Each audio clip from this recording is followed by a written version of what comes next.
মুসা আলাইহিস সালাম আবার ফেরাউনকে বলল, হে ফেরাউন, দেখছে তো আল্লাহর ক্ষমতা কত।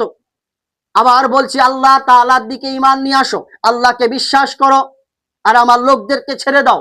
এই কথা, আমার লোকদেরকে ছেড়ে দাও, কারণ আমার লোকদের ওপর তুমি অনেক নির্যাতন করেছো, অনেক জ্বালা যন্ত্রণা করেছো। আমার লোকদের ছেড়ে দাও আর আল্লাহর প্রতি ঈমান নিয়ে আসো।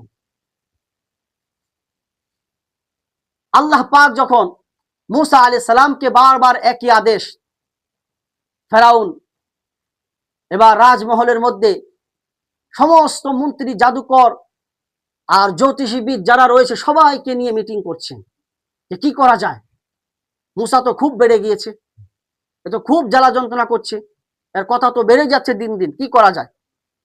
ঠিক যখন এই কথা হচ্ছে, একজন বলছে, জাহাপনা, মুসা প্রবেশের অনুমতি চাচ্ছে। আবার রেগে গিয়েছে, যাকে নিয়ে কথা হচ্ছে সে আবার সামনে হাজির হয়ে যাবে।